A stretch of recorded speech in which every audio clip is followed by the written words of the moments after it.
I'll write it down though.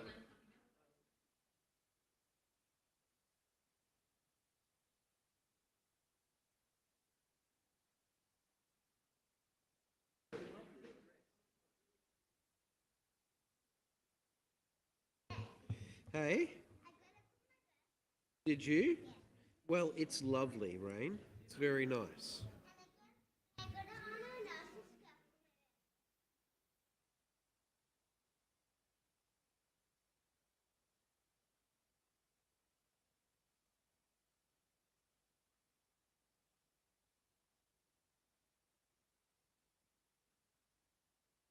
Alrighty, we might be a bit light on today, so we might start now. If you could, wouldn't mind diverting your attention to a public service announcement. Welcome to Theo Cafe. Before we begin, we'd like to set a few ground rules and guidelines to make things run as smoothly as possible. Number 1. Disagreement does not mean disrespect. Diversity is a good thing, which means we will all have different opinions to share. Let's hear each other out respectfully. Number 2. Deconstruct ideas, not the person. If you disagree with someone, by all means challenge a statement constructively. Another way to say this is play the ball, not the player. Number 3. Be willing to have your ideas challenged and be ready to back yourself with evidence. Just my opinion is not the end of the conversation. And finally, your insight is valuable to us and we all want to hear it, including our online participants. So please use a microphone when you share your questions or comments. We'll get it to you as quick as we can. Now that we've established our ground rules and our guidelines, please enjoy Theo Cafe.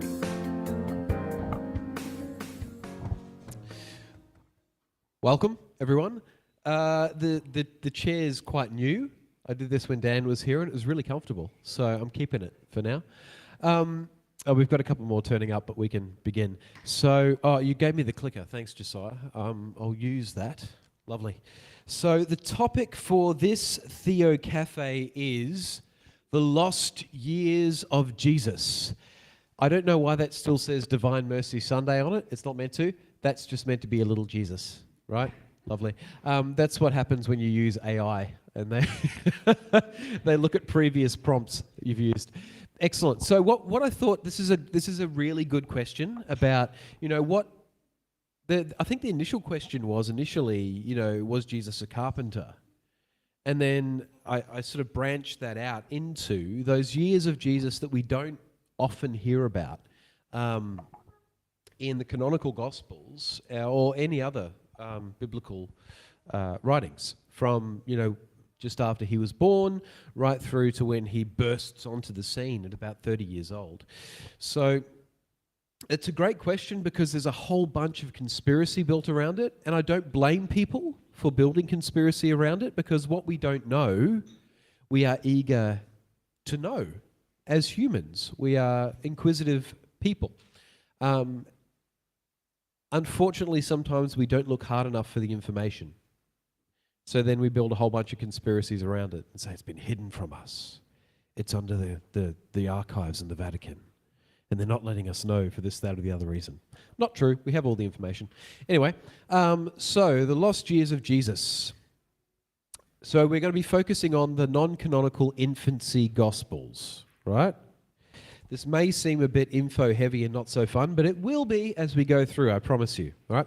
So the non-canonical infancy Gospels were widely used, not hidden, widely used and extremely popular among various early Christian communities, particularly from the 2nd century onwards, which is actually part of the reason they weren't added into the canon. While they were eventually excluded from the official New Testament canon, they played a significant role in the religious life and imagination of early believers. Right? So as we go through this presentation, which won't take that long, imagine if these Gospels played a significant role in how you actually understood Jesus. Right? All right, and how that would sort of color and change your understanding. Cool. So oh my gosh, I'm not taking questions yet, but I will for you, Jeff. Yes. Yeah, he did. He had to go through an apprenticeship. Absolutely. Good. So, the infancy gospel of James. This is one of those infancy gospels I'm talking about, right? So, these are widely available. They've been available since we've known they exist, right? And some of those are from a thing called the Nag Hammadi Library. Some are from the Dead Sea Scrolls, which weren't found until the 1940s, but were then widely disseminated. This has never been, ever, a secret, right? That's completely fallacious. So the infancy gospel of James, what does it tell us? There's a miraculous birth of Mary. Mary is born to righteous but elderly and previously barren parents, Joachim and Anna, after a divine announcement. Right? Does that sound familiar from the Gospels? Ah, interesting. Mary's early purity. Mary is consecrated to God and lives in the Temple of Jerusalem from age 3 to 12, where she is miraculously fed. This is in the infancy gospel of James. Right? So this gospel argues for the perpetual virginity. The text is the earliest source of claiming Mary remained a virgin before, during, and after the birth of Jesus. That is a miracle. Right? Joseph as guardian. Elderly widower Joseph is chosen by Lot, evidenced by a dove from his staff. Fantastic. To care for Mary, who is dedicated to perpetual virginity. All right? Jesus is born in a cave rather than a stable. And Mary is shown to be a virgin through the birth process. So it actually gets quite graphic. I think most of us are adults here, apart from little Rain here. So I don't want to go into too graphic detail. But there are tests that are taken by the midwives to show that she is a virgin. It's almost like this may have been written a bit later by men who were really concerned about the virginity of a woman, right? Anyway, so that's what happens in this part here. So it really is defending Mary's purity. The text addresses scandalous rumors, including a drink test in the temple that proves the innocence of Mary and Joseph. They must be innocent by cultural standards. They can't possibly be impure in any way. Okay, so basically all of that is to say the infancy gospel of James is actually far more concerned with the purity of Mary. So then they can explain that Jesus was born completely pure. Right?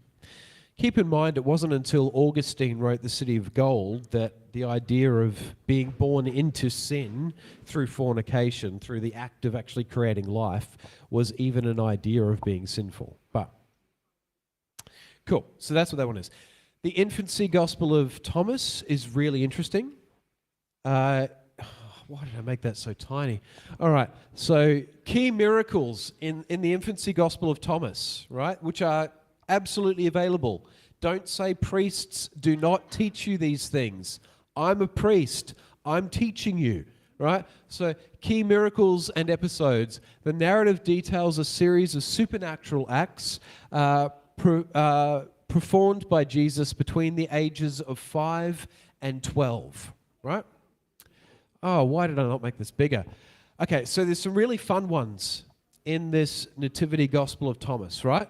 So we have Jesus at the age of 5 modeling 12 sparrows out of clay, not me, clay, by a stream on the Sabbath, right? That's naughty in Jewish understanding at the time. When questioned for profaning the holy day, he claps his hands and the clay birds become to life and fly away. There's Jesus, the little boy magician, right? Cursing and withering. Jesus reacts harshly to those who cross him.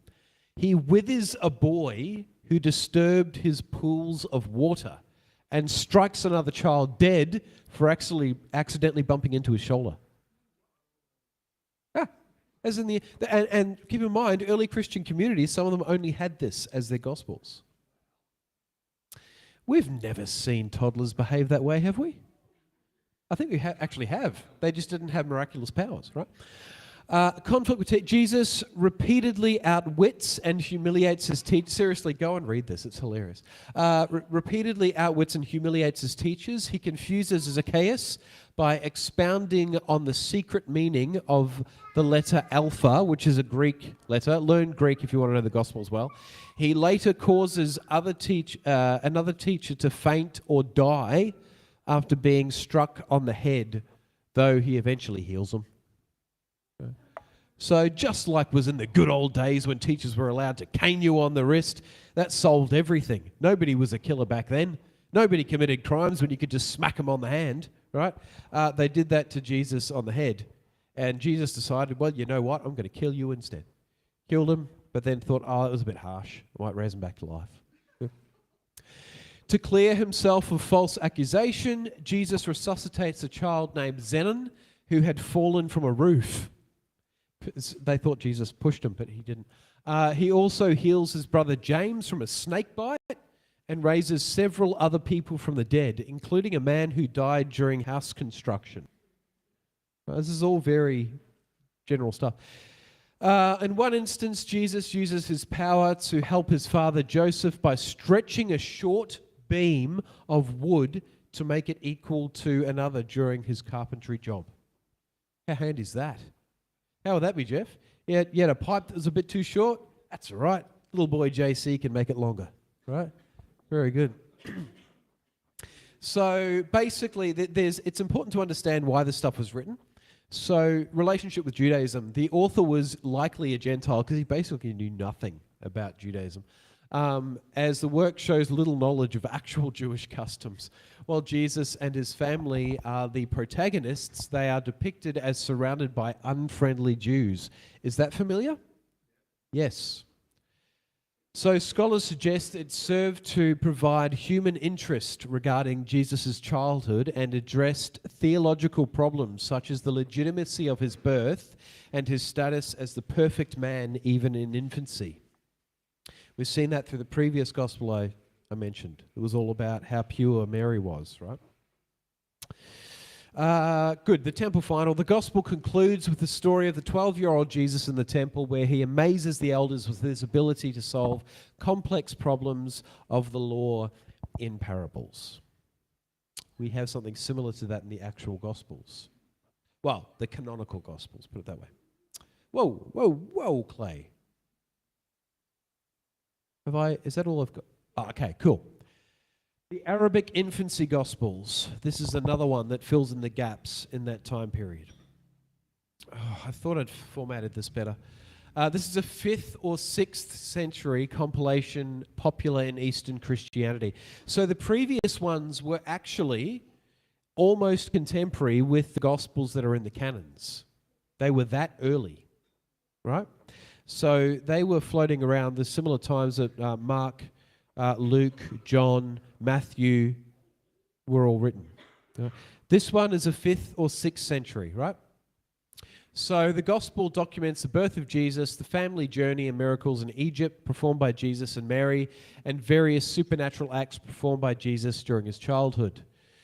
Many of the childhood miracles recorded in this work are derived from the infancy gospel of Thomas, right?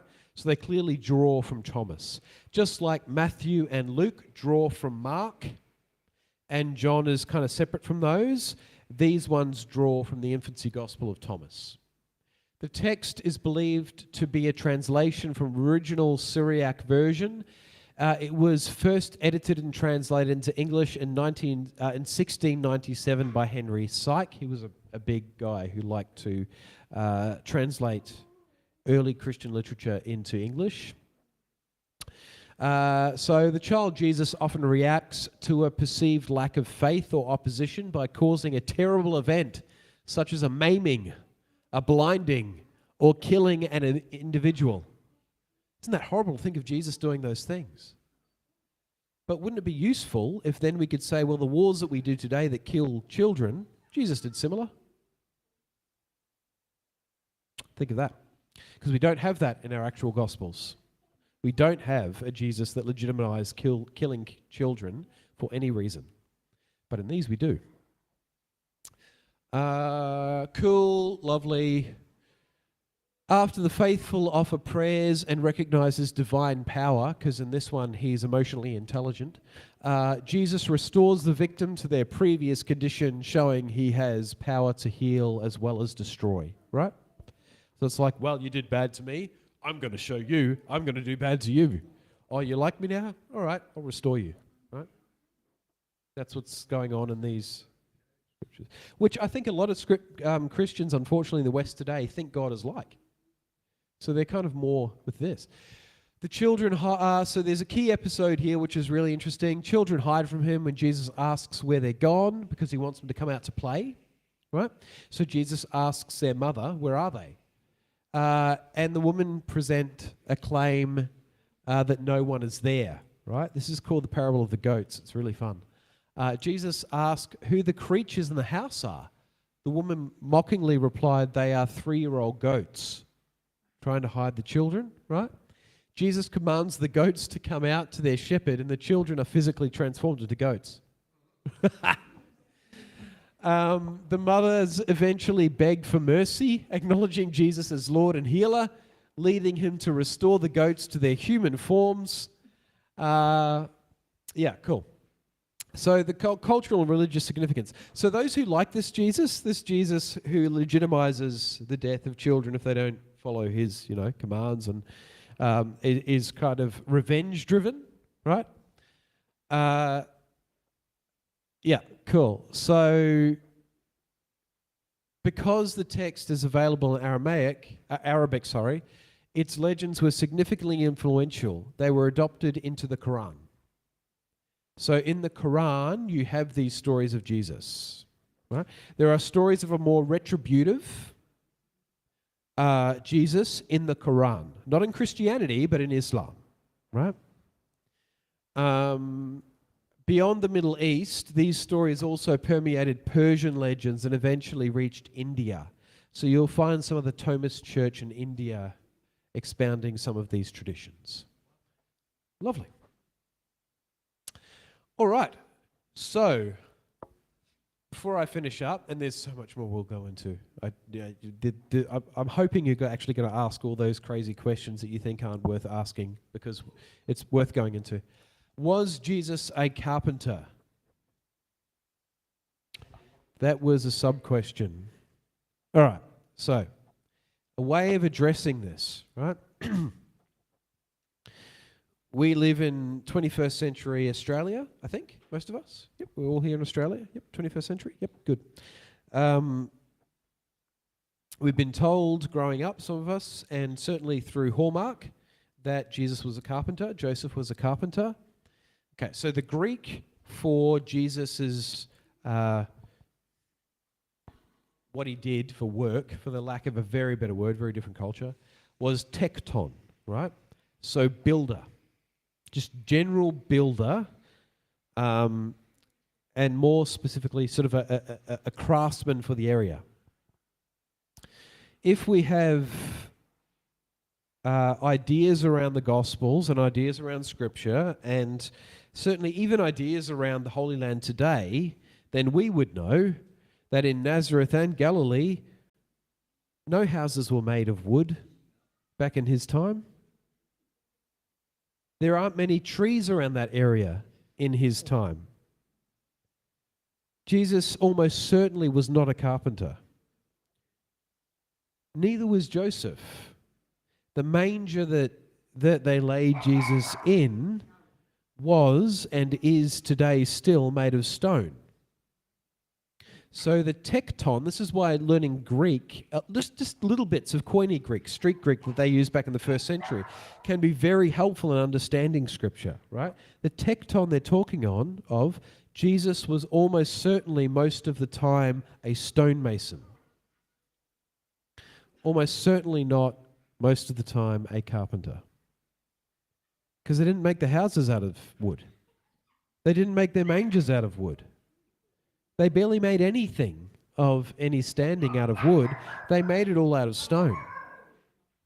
So here's the challenge for us. Do we just then remain our romantic understanding that we've grown up with when we've been taught that Jesus is a carpenter? Do we say, well, no, that's more important than the actual truth that Jesus was probably a stonemason? Anyway, that's the end of my... I've gone over time. I apologize. But that's the end of my presentation. I'm going to lay it open for question and comment about Jesus' lost years and his time before we understand him in the Gospels. Hang on, wait for a microphone. It makes sure that people online can hear you, Veronica. That's why we use them. That's it.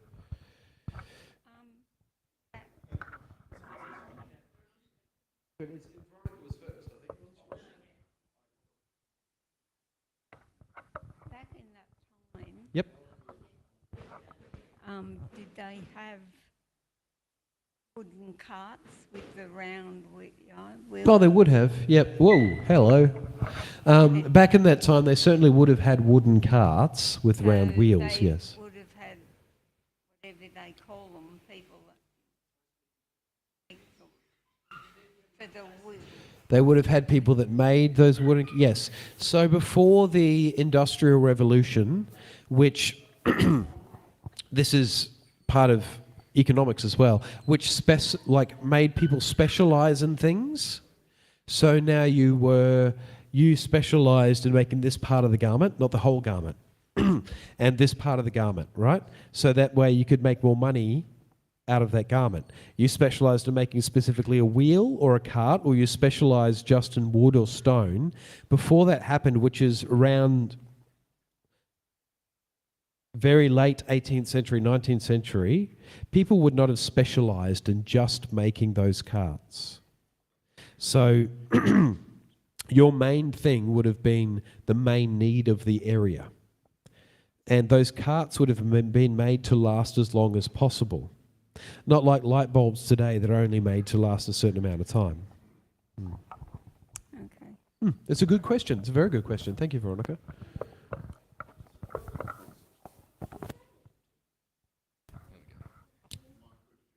Yes, Chris.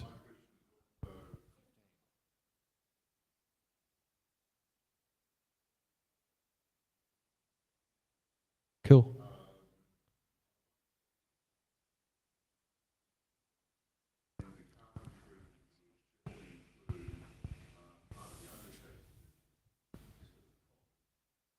Because of what, sorry? Sure.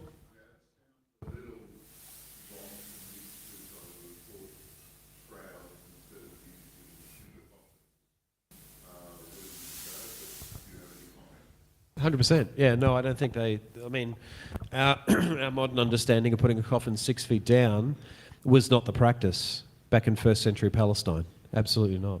Yeah. So I think that's a fair question. Is actually swap Okay. yours is at set volume. Yep. Sure. There we go. My fault, I left the volume up. Who's next?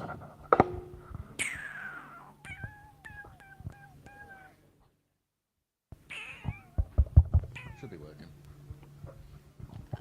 Hi, I just wanted to talk about the infancy gospels. Cool. My take is Plays that on they're 50. garbage, 13. fanciful. Sure. I suppose my reasoning for that is that if he was doing these magical things in the town of his birth, then surely he wouldn't have been so shunned. People would have been talking about him at the time, and they wouldn't have been so surprised that he was, either a prophet or the Son of God. Like, that wouldn't have been such a shock. But they, basically, he was very much an average kid there, and hence that's how they treated him. And they couldn't ever understand the concept that he could be the Son of God later on in life. Anyway. Yeah, great. Thank you. Good comments. Yep.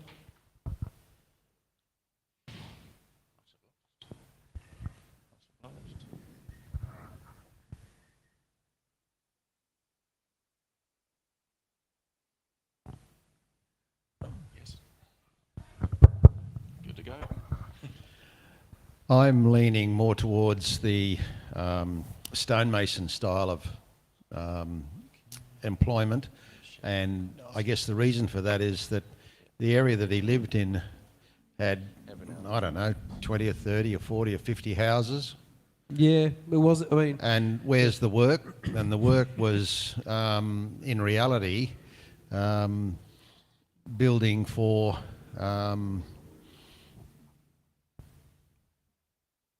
the other major projects that were going on in the area.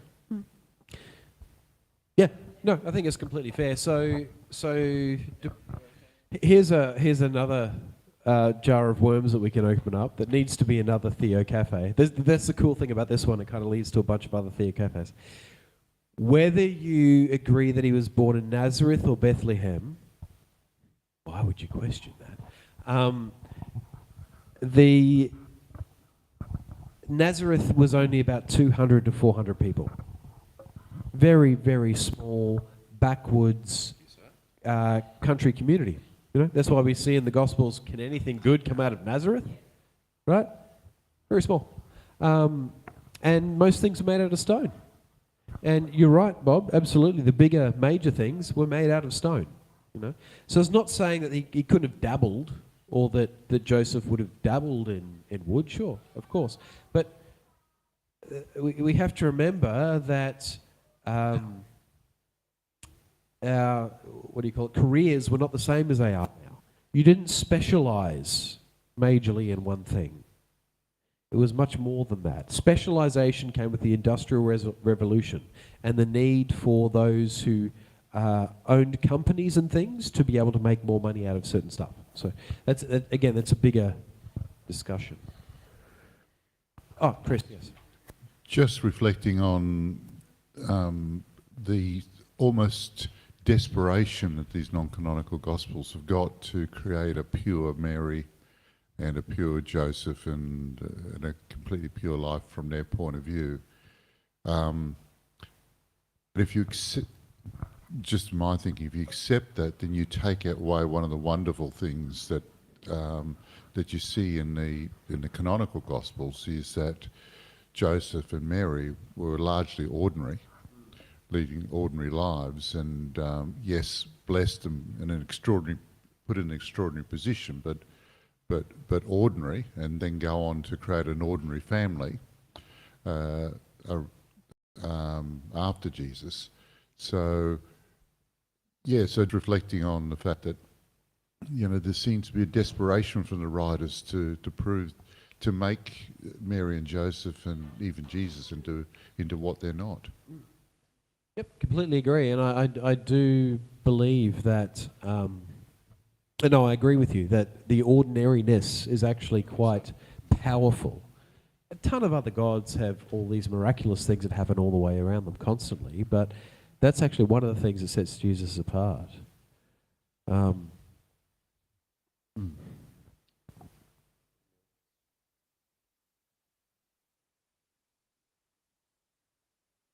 Yeah, so the idea of Joseph being a carpenter and therefore Jesus absolutely being a carpenter actually comes from these Gospels. That story of Jesus extending the wood while Joseph is doing carpentry to make it fit, right? That's how that works. And some of these were adopted into Islam and their scriptures around Jesus. These are two Gospels. If you want to know about Islam and what they believe in this, just get a Quran and read it. And read it similarly to what you'd read a Bible. I'm not saying read it as in you respect it like you respect a Bible, but read it similarly as you would read a Bible. So if you read the psalm that says we dashed their children's heads against stones to kill them, which is horrendous and horrible, and we read that in ways that makes that understandable, not okay, then remember that when you're reading the Quran. Yes? Didn't Joseph and Mary went on to have children, didn't they? They had both like girls and boys, so who were half brothers and sisters, kind of, depending on, well, you know what I mean. Yeah. Anyway, my understanding is that they didn't even believe that he was the Messiah. Now, you'd think that if he could do these magical things back then they wouldn't have had any problem with believing it. Scriptures us that very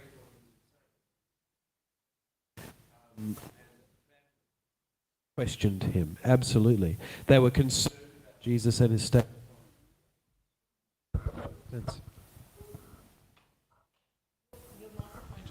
Yeah, it is. Yeah, it's not consistent. Yep.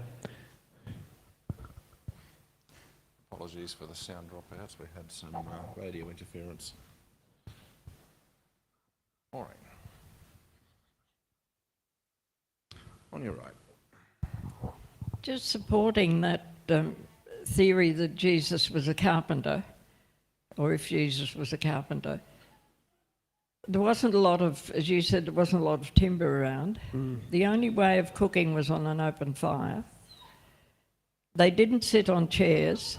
They reclined on couches and cushions and whatever. Nobody sat down in the temple. They stood up. Yep. They virtually didn't have chairs. Probably not tables. If they did, they certainly had very low ones. It was most likely the food was put on the floor in front of them. So there wasn't, if they had used timber to build things, there would have been none. There was very little anyway, and they still had to cook. Yep. And there wasn't a lot of coal, and to my knowledge, they didn't have turf. Not until very recently, 21st century, has Israel had turf. And that's for the Western settlements. Yeah, 100%. So just to go back to my comment, just to qualify it, about when his family thought he was a bit insane. In Mark 3:21 it states, when his family heard about this, they went to take charge of him, for they said he is out of his mind. So, yeah, that's it backs up what you're saying. Yeah. Yeah, and churches didn't have pews or anything in them until at least the late 18th century, and I'm being generous. So then you had pews. Before that, people just stood up, as Maureen said. Then we had pews in there, and now that's traditional. We should never get rid of pews because they've always been in churches forever. No, they haven't. You know, and now we've transitioned from pews to chairs, and eventually we'll probably have, I don't know, treadmills. Who knows? We don't have to put it on screen, but I will read it. You can't. That's right. The learned gentry need to have nice, cushy seats. It's very important. Yeah. Look at me right now. Oh, wow. Cushy seat. Yeah.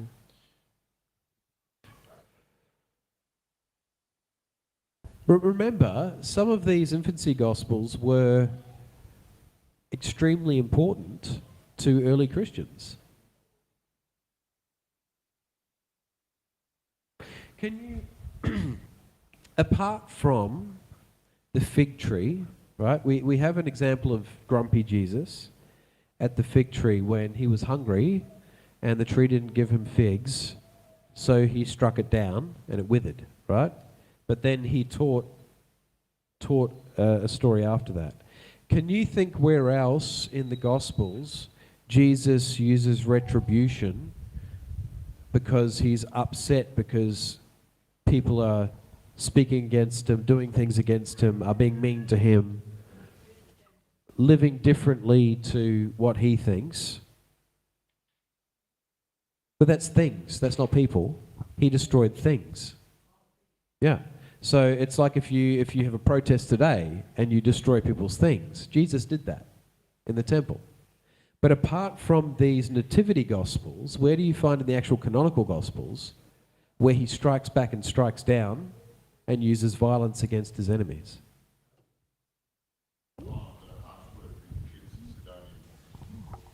Sidonian woman? Which one? Woman from Sidon. Oh, when he's talking about the dogs. Yeah. Yeah, and he allows her then to argue back against him and win the argument. Yeah. That's a tricky question for us, because if we really say that we're Christians and we then argue for vengeance and striking back against enemies, then we're actually following this a lot more than what we are the canonical Gospels. Prove me wrong.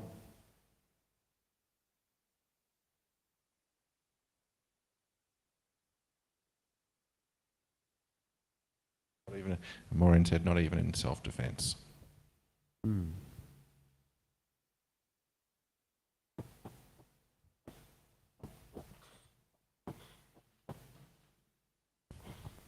See a comment on our live stream. Oh, sweet. Yeah. Well, Split up into two parts. So cool. I'll Well, just finish typing it. yeah, ask me it in the two parts. I kind of like the idea of Jesus making magical, like, doves. That's fun. Goats? Yeah, that's fun too. I know what you Yeah. mean. Goats are delicious. I haven't tried doves. So. It's cut him off because his comment was long. Yeah.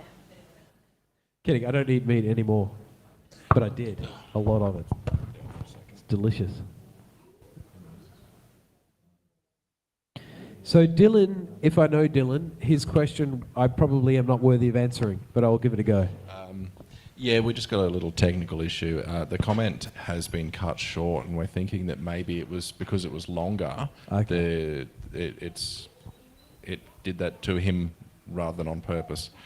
So Dylan, I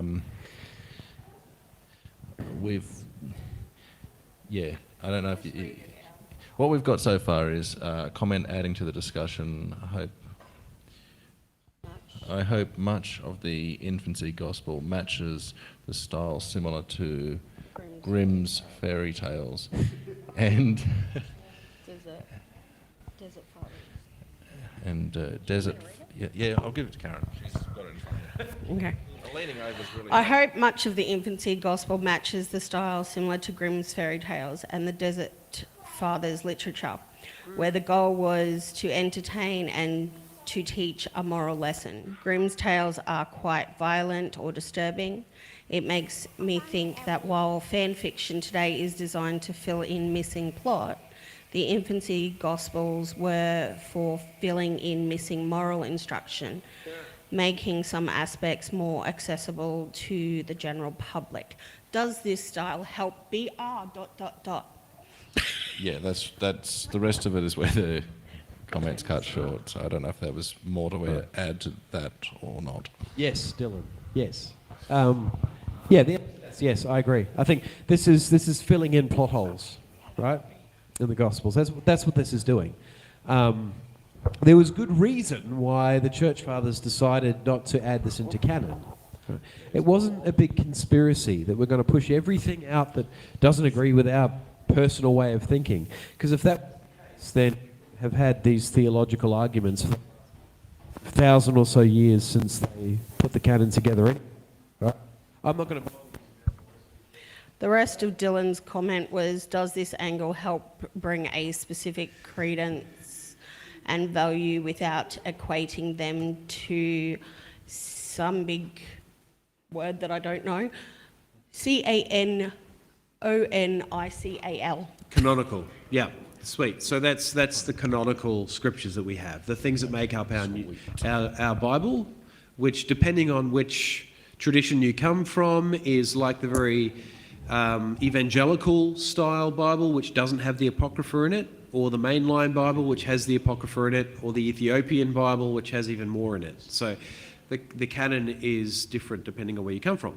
So, yeah, I agree. I think it's filling in understandings of Jesus, and it's trying to do it in a way that shows morality. Yes, I agree with that. Yep. Thank you, Dylan.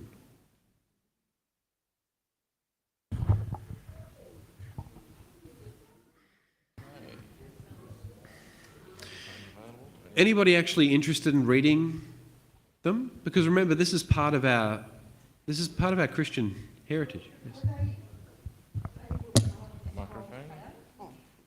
Were they part of the scrolls that they found? Some of them were part of the Nag Hammadi library, and Dead Sea Scrolls, I think, had some of them in there.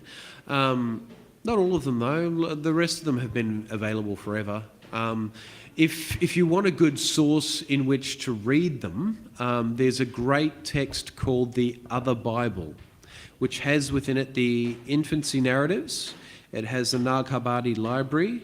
It has the Dead Sea Scrolls and the Kabbalah, all within one book. It's fantastic. It's really good.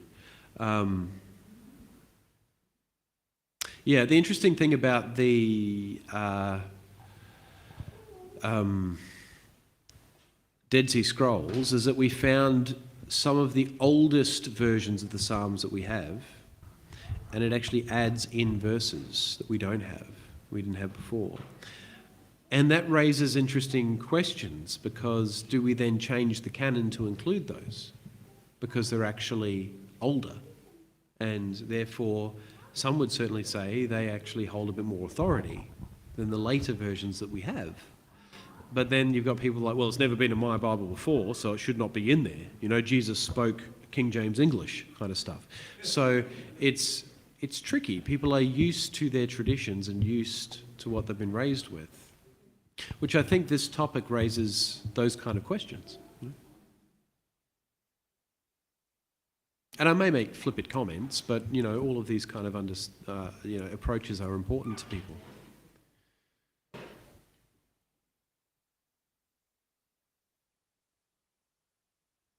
I remember I was told off, probably rightfully so, by this beautiful older lady I used to drive to RE sessions that I took when I was doing my curacy in Bundaberg. And we were just talking one day, and, you know, I still am very ignorant, but at that time I was an even more ignorant student who'd just come out of seminary, just ordained, and I was just talking about, you know, Jesus being a tecton and being a stonemason, all that kind of stuff, because actually this person had raised that topic about, you know, the historical Jesus and things, and she was absolutely well, gobsmacked, yeah, but just disgusted really with me, you know. After all of these years, why did you have to ruin that image of Jesus for me? And it hadn't even, oh no, bless her, you know. It hadn't even crossed my mind. It was just a thing that I'd come out of a place where that was just a thing that was commonly known. And to this poor lady, who was a very faithful, very wise, wonderful person, I'd shattered her whole understanding of Jesus in about 10 seconds, because she'd always seen him as a carpenter, you know, working over wooden things. So these things are really important. We have to be very careful about how we approach them with people. Because even if people build up these big conspiracies about stuff being hidden from them for many years, if you try and approach and teach these things, sometimes you can be actually hit with even more opposition. And you don't want to hurt people.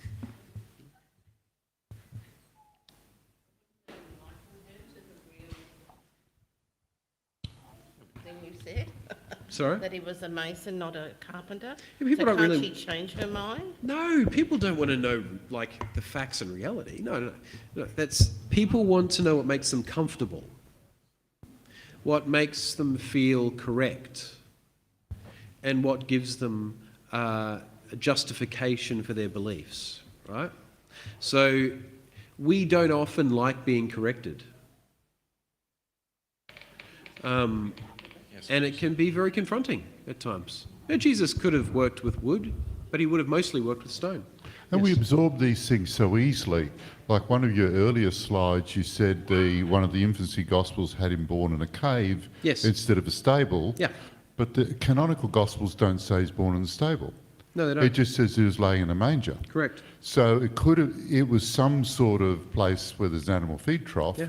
It could have been a cave, or it could have been a stable, or Yes. it could have been in the house. 100%. So you fall into that trap as well. Yeah, of course. Well, I didn't. And I know he wasn't born in a stable, right? But yeah, that's very good. And I mean, what have we been sold with all the, you know, consumerism that we've had over the last 100 years? Yes, Veronica. When we were in Bethlehem, we went through whatever it was. The Church of the Nativity. Yeah. It's a beautiful place. And there was like a rock cut out. Did you place your hand inside it? I don't remember that. I don't remember. But it was like a alcove or, and that was supposed to be the manger. Yeah.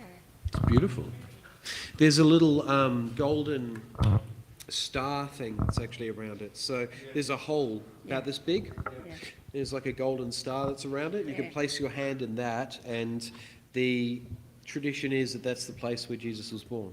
It's beautiful. Yeah.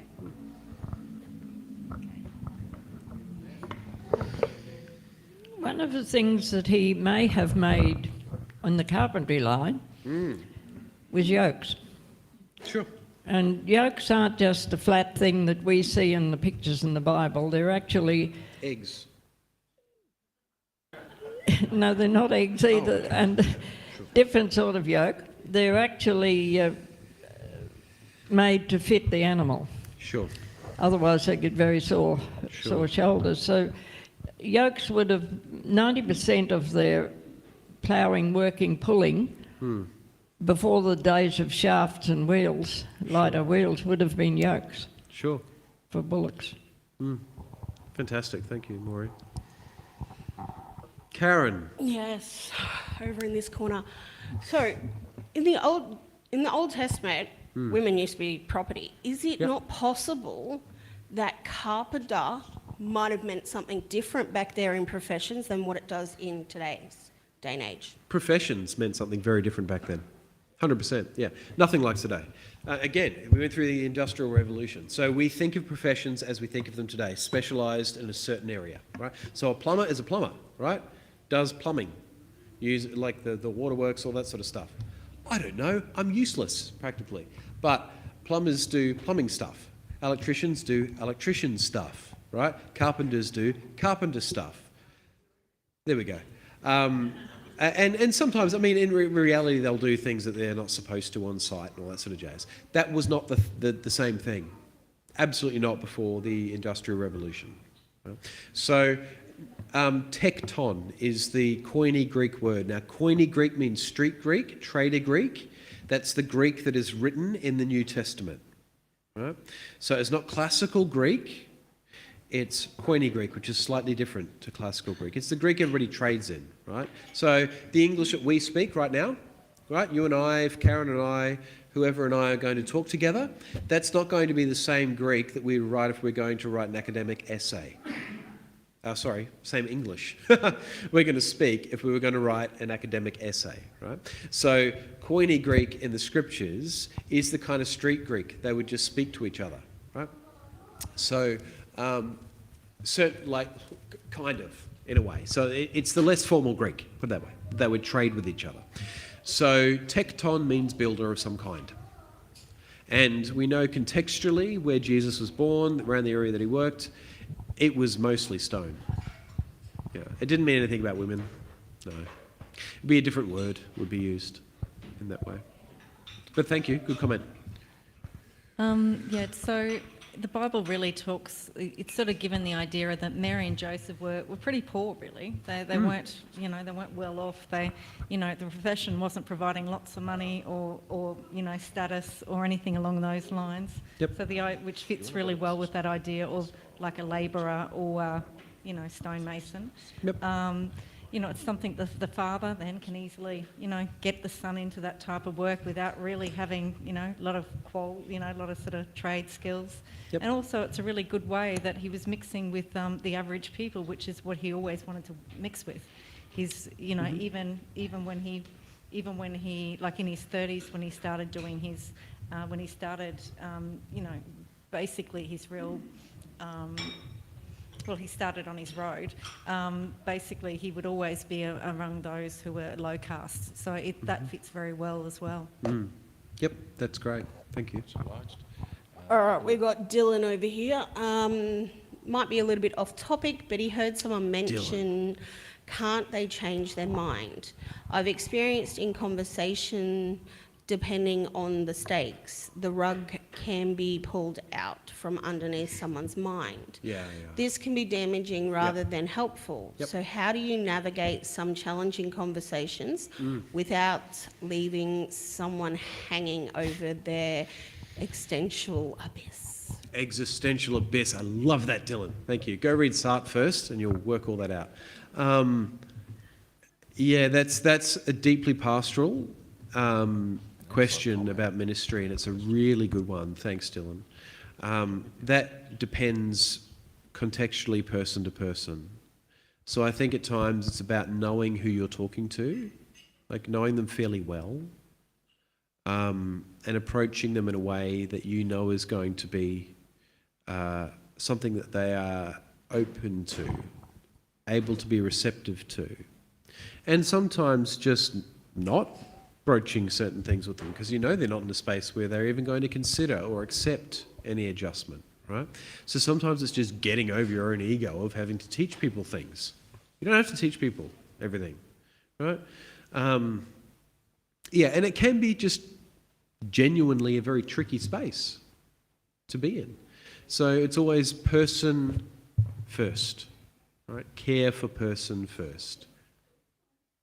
Unless you've opened up an intentionally challenging space like Theo Cafe. We know why we're here. We're here to discuss difficult topics.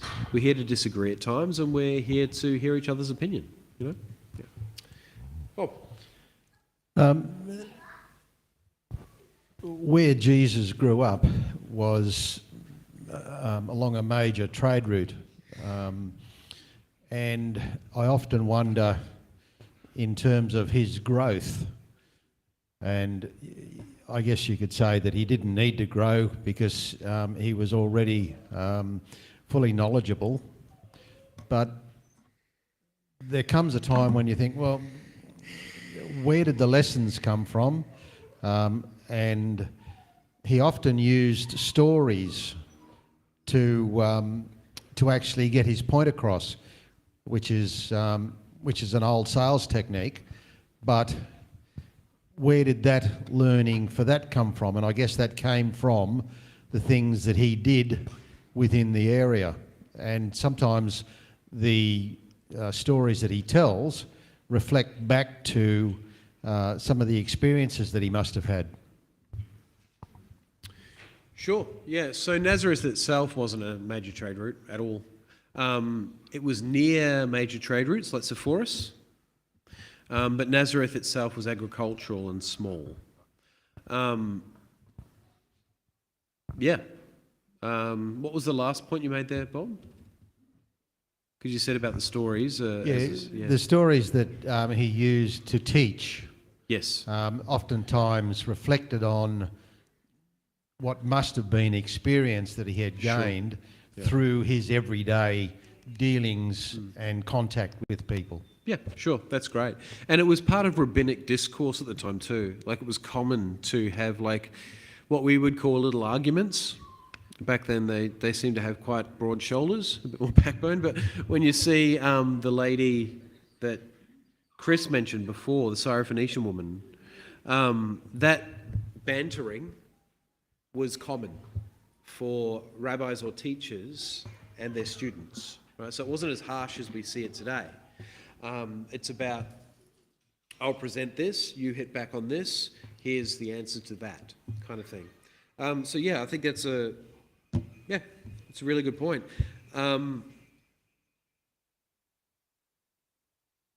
There was something else I was going to lead on to from that, but that's right. Has anybody heard of the great story about Jesus actually going to India during his...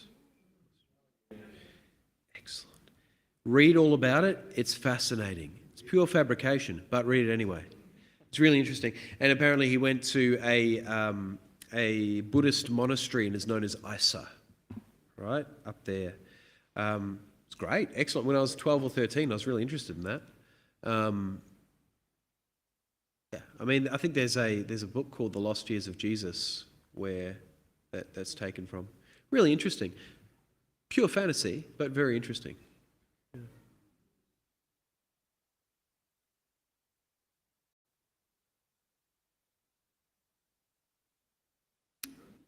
Lovely.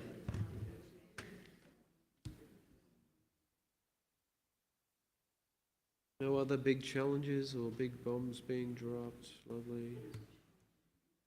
Don't want to talk about how Jesus, when he resurrected, before he appeared to the others, he went to the Americas and spent some time in North America teaching people. Only in the north, yeah. If you want to know about that, pick up the Book of Mormon and it'll tell you all about it. It's very helpful. There's lots of different ideas around that. All right, great.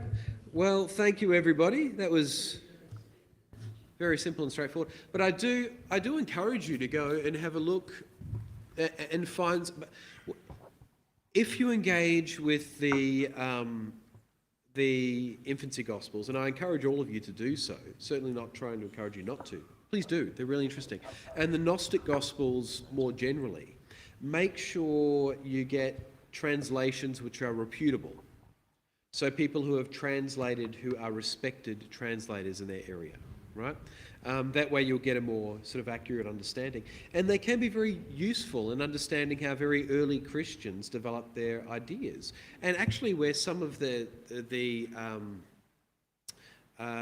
legends that we hear today sometimes come from. Yeah, good, like the whole idea of Jesus being a carpenter, it's actually, most of it is supported by an infancy gospel that was then built into other understandings. The idea of the perpetual virginity of Mary, that comes from, again, extra-canonical texts. So I really encourage you to go and read them. It's certainly not dangerous in any way to your faith or to anything else. It hasn't been hidden. People have taught this throughout the years. Again, here I am standing up before you, a priest, teaching you and encouraging you to go and read this stuff. It's really interesting, and it gives us a bit of a understanding historically of other people of the faith who have gone before us throughout the years. So, well done. I hereby declare, I don't have my gavel with me, Theo Cafe closed. Lovely. Good job. Whole bunch of fun.